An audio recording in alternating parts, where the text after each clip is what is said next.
Welcome to Know Your Money, where we will explore our relationship with money and how the psychology of it impacts our financial decisions, as everyone thinks about money differently.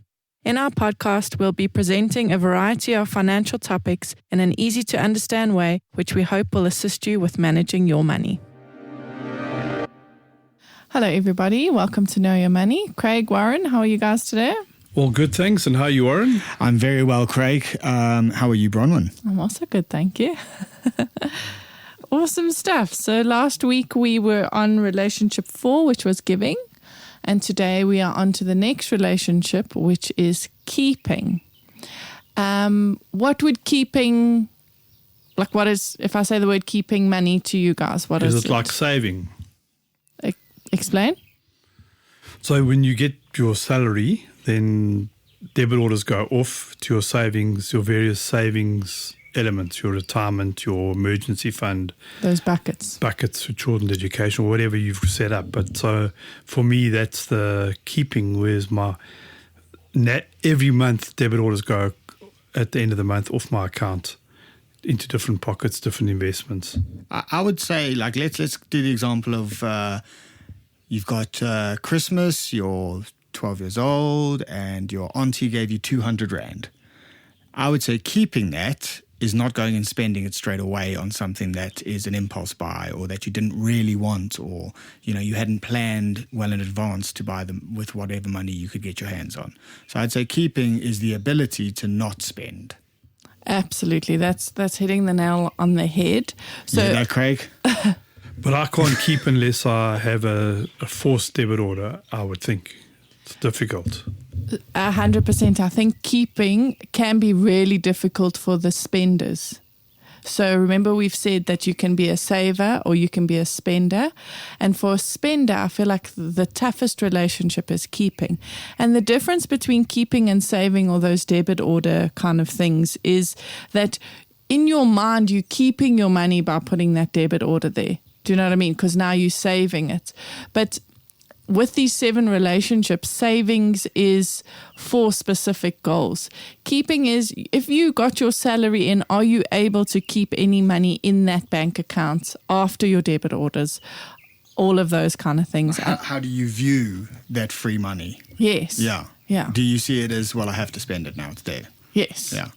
Exactly. And that's where keeping and spending are so linked. Like, what feelings does spending bring up for you? What emotions does it bring up? What is the mindset like?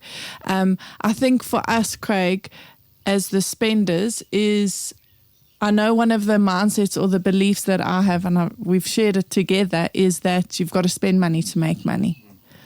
And it's served me well because I have spent and made money. But because I have that mindset, I don't keep money.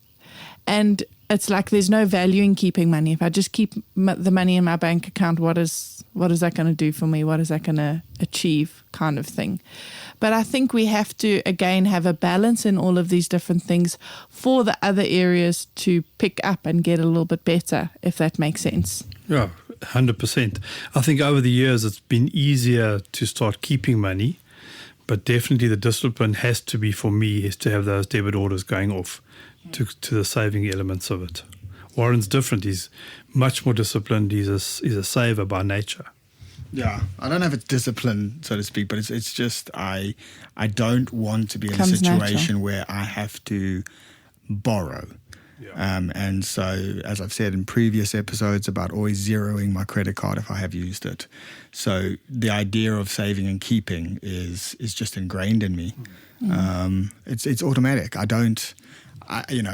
find it hard to spend. So I'm the opposite end of the spectrum. Yeah. So you need to know what your relationship is with keeping money. I think that's the point of today. Absolutely. And I think it's very easy to, well, not easy. I think it's easier to save and grow your money, to fix that relationship first. This to me is one of the hardest relationships to fix as a spender. How do you keep it?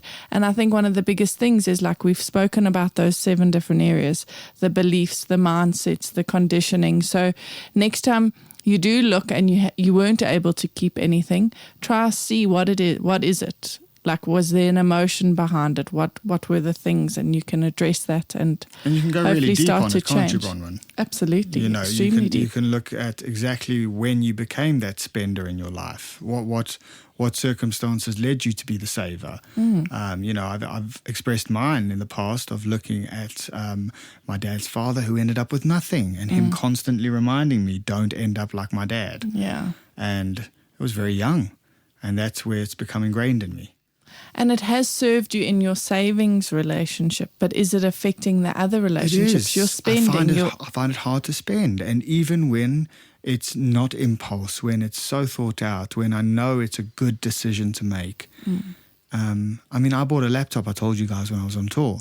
And because I bought the cheaper one, it actually struggles to do my music production when I get over a certain amount of tracks. Sure. So it was actually a bad purchase. Yeah. And now you're beating yourself up with I'm that annoyed as with well. myself because of it. And I should have just... But you spent made the some rest money. smart purchases in your business, in the Correct, in the woodworking, yes, yeah. yes. But this one, it annoys me now, and it's because I didn't really give the time to that relationship with spending, and was But only I also focused think on you didn't saving. have that tool in your toolbox, you Yes. know, to know how to fix that. Now that you do, look at all the changes that you have made. You didn't go buy the cheap thing to affect your woodwork. No. You know, doing this kind of stuff helps you, again, as we always say, with Massively. that awareness and just changing that perspective a little bit.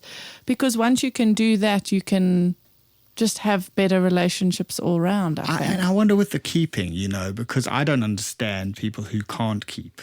And I often ask my wife because she can't keep. And she goes, but if the money's there, like, it's like an itch that needs to be scratched. Yeah. It's like, why do you have to, it's not an itch. You don't need to scratch it. Leave it there. So I think every person is individual, and that's why if a client had to meet with me, we'd delve into that. For some people, it's because of a belief. For other people, it's a conditioning. For other people, it's an emotion that serves. So it really is so unique to every individual person, because every relationship is unique. So you've just got to go and see where that comes from. And I think one of our first episodes we spoke about was like your first money memory. Yeah. So now, like, for example, if you go home to Kirst tonight and say, what's your first memory of keeping money? That can unravel and uncover quite a little bit more for you I think I'm going to do that. of where it is. Is it a mindset? Is it an emotion? What is it where does that stem from? And then Yeah. you've gone to the root cause of it. Yeah. And created awareness of it. Exactly. And Yeah. it could be a trauma. It could be a Yeah. wound. You know, my mom just kept all her money because she was scared of dad or something like that. Yeah. So there's a negative thing around keeping, but the person that did keep it was for a safety thing. Yeah, and so I mean, if you look at my keeping came from a negative by definition. It was fear. Yeah. Fear is not a positive emotion. But it served you to keep money, It but did. it hasn't served you in the spending side. So you still Yeah. need that fear in one sort of area, but you've got to let it go in another area. Yes. And that's where you've got to almost like cut the cords with that fear, Yeah. if that makes sense. Yeah, 100%. Awesome stuff, guys. So, yeah, Yes. get to the root of where your keeping is, I suppose, is the take home for that. And Thanks, can Brian. you keep? Yeah. Yes. Thanks, Warren. Thanks, Brian. Thanks, Cheers, guys. Have a good one. Cheers. Bye-bye. Thank you for listening. If you have enjoyed this podcast, would like to subscribe, please visit our website, www.growthfp.co.za. The information we have provided in this podcast is our personal opinion. For more detailed information, please discuss your financial situation with a financial planner.